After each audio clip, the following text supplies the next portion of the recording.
What's up, everybody? So we're out in the shop, and today I'm doing something that I haven't done before, and that is use footage from a previous video to make a video.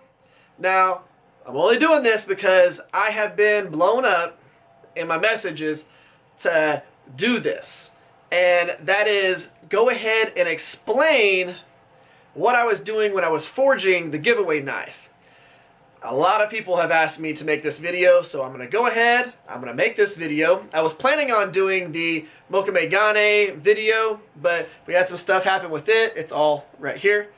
So I'm changing it up a little bit, and I'll explain that stuff in Sunday's video. But I've had a lot of people ask me to do the video where I break down all the decisions that I made on this knife, so I am going to go ahead and run through it one more time. But in this one, we're going to go ahead and just focus purely on the forging of the knife and what we did when we were doing it. So hopefully y'all like this and y'all get some good stuff out of it. So I'm going to go ahead and roll that. We'll go from there.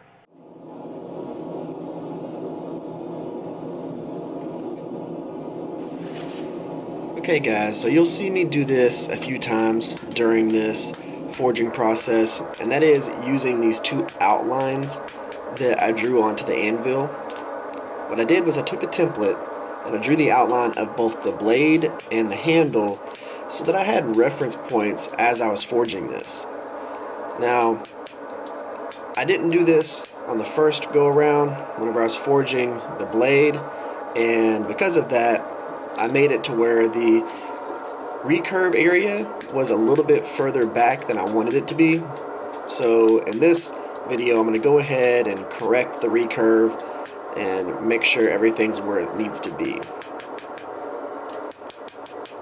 Something as simple as drawing on your anvil to do things like this make your life a lot easier so that you know what your knife is going to look like in the end.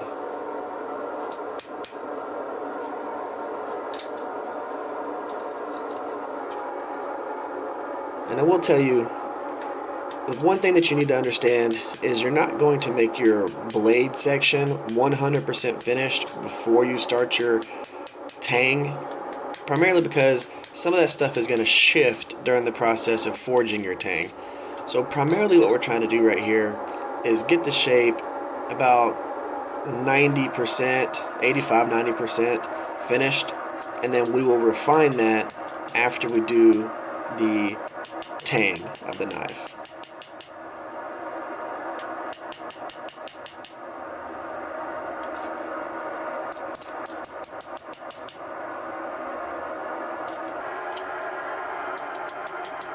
And I can't stress this enough, whenever you are forging this out, just make sure that you are hammering on both sides of the blade.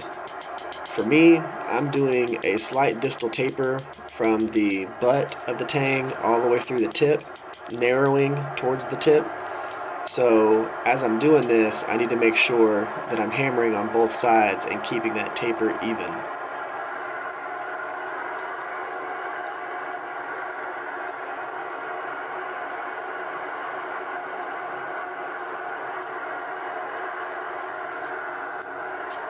Now that we got that blade roughly where we want it, we can start focusing on the tang.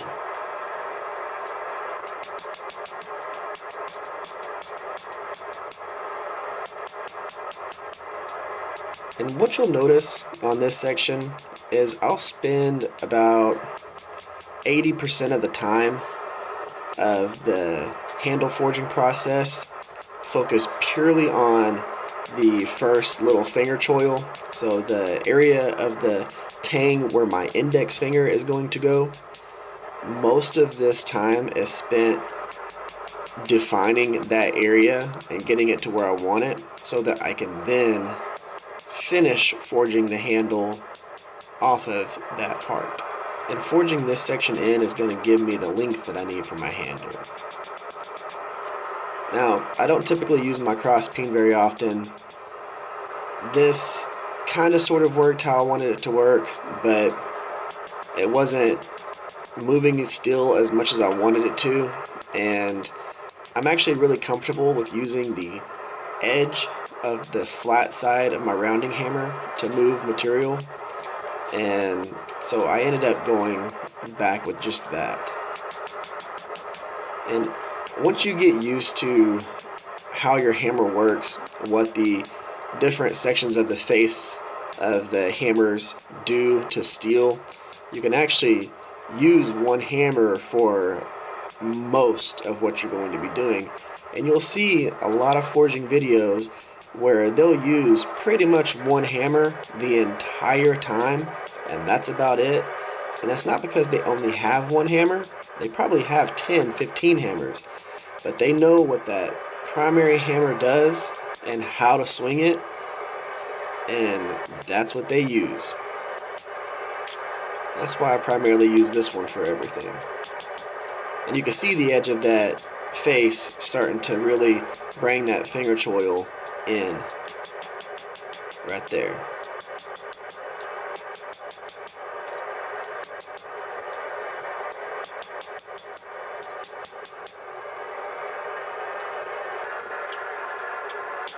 We're just going to use the tip of the horn to try and compress it down just a little bit more and really get that finger choil in there.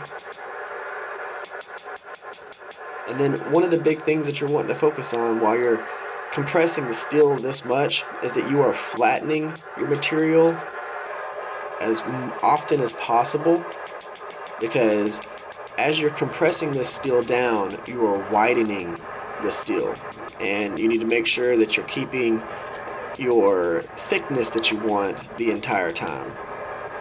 And especially on a knife like this where you're using where you're making a distal taper.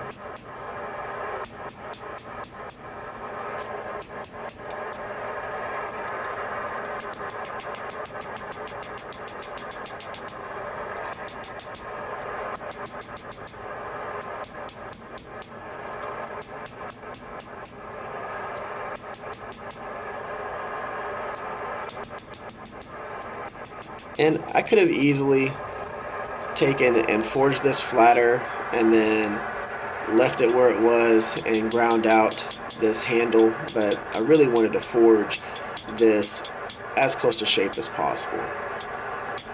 Partially because I wanted y'all to see that process. But what I did right there was I just started defining where the pinky section of the handle is going to be when it comes to the palm swell and the finger area. And what I'm doing is I'm just really getting in there with the edge of that hammer face to start really defining that area and getting the handle to where we want it to be able to do the rest of the shaping.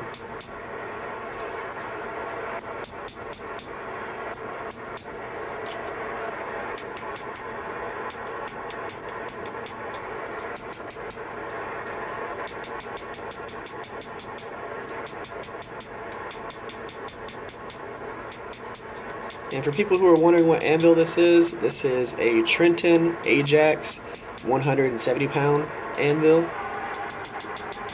I was able to scoop this up from a local guy for a really good price. That's what replaced my good old Harbor Freight anvil.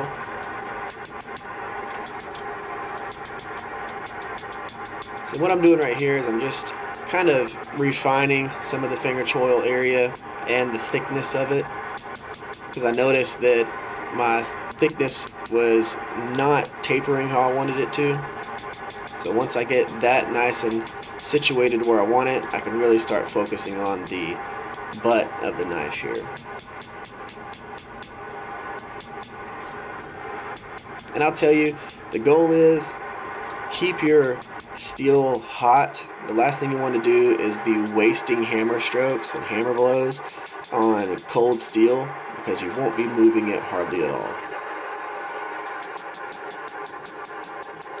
Now we need to start forming that butt of the knife, and this has a pretty sharp hook coming down around your pinky, so we've got a lot of material to move to be able to get that area how we want it. And one of the things that I was noticing is I was getting a little bit of a fish lip area towards the bottom of this, or what would be the top of the spine. And at first I was thinking about just hot cutting that, but you can see my hot cut little axe piece in my party hole right there. But I decided, no, let's forge this, let's move it to where it needed to be, because I didn't want to take any material off of the steel. So right now I'm just focusing on, okay, how am I going to get this to go back in? And then I remembered again, well, use your horn. I'm still getting used to having a horn like this, because the Harbor Freight anvil has a very stubby, wide horn, and you can't do a lot of this to it. So this lets you really get in there and shape everything how you want it to be. And I was able to forge the little fish lip area out of the butt of the knife, and I didn't have to do anything else. And in that process, I was able to start bringing that hook around the pinky finger down even more and getting it to the shape that I wanted it.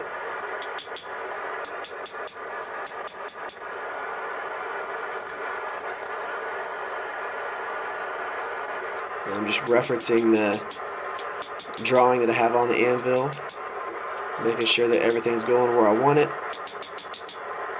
Kind of giving it a little bit of a arc to the spine.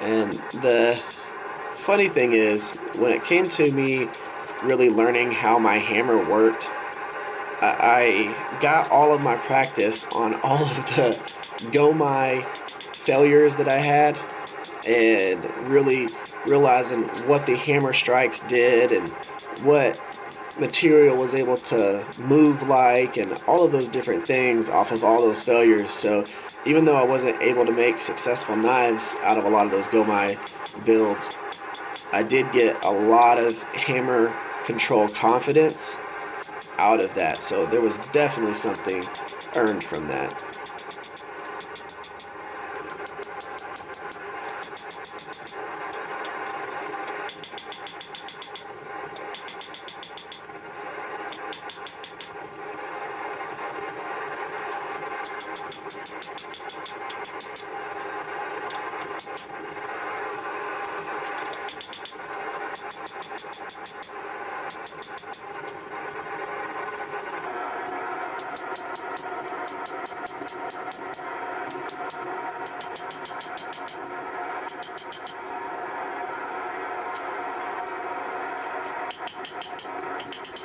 And one of the things I want to make sure that everybody understands that's just getting into forging, you're not always going to be swinging the hammer from your shoulder all the way down as hard as possible trying to move steel. What you've got to get used to is some of the finer moments where you're just giving it light taps and light adjustments so that you're not digging into your steel with huge hammer marks. You want to be able to smooth this out at the end, because the goal is, whenever you forge the shape and you do these things, especially when you're forging in bevels, you're trying to eliminate some of the grinder work later. If you can do almost all of it to shape and as flat as possible, then you're saving yourself time later.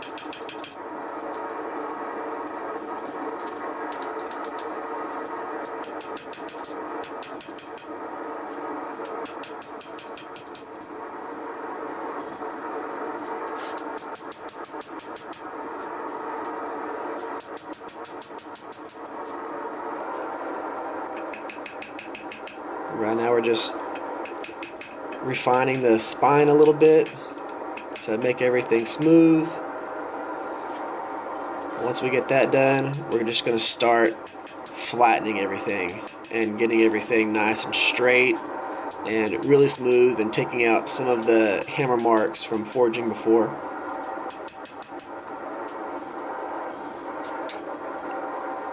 And I'll be real with you, you can get to a point to where you can forge like this, and by the time it's all said and done, you can take this knife and put it on a flat piece of steel or a granite block and have almost no rocking to it whatsoever, purely off of forging, not grinding at all, just by being able to focus on your hammering techniques and getting it as smooth as possible and as flat as possible.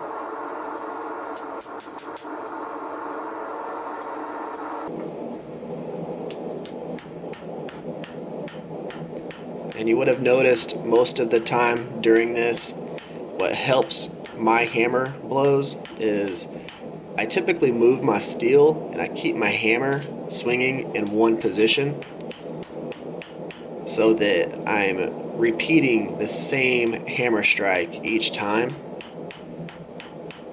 and it makes it to where you know that you're going to have nice smooth blows and a nice smooth finish on your knife.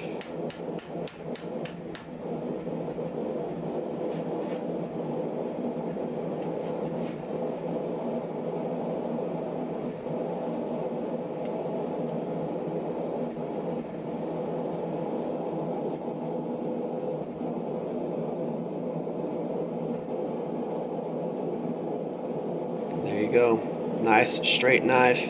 That's how we want it.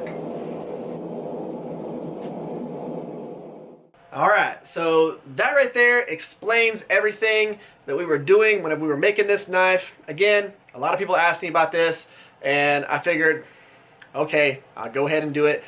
I'm pretty sure that I'm almost never going to do this ever again, because I like giving y'all new, fresh content every single time I do this, but when you get that many people ask you to do it, you go ahead and do it. So there you go. Guys, thank y'all for coming by and watching this video. If y'all would, give this video a thumbs up, share this video or one of my other videos. And guys, be looking forward to Sunday's video, because we're really getting into the build series for the Mokume-gane Kumai knife. It's going to be awesome. So make sure you subscribe, make sure you turn on the notification bell. And guys, y'all stay safe out there. Catch y'all next time.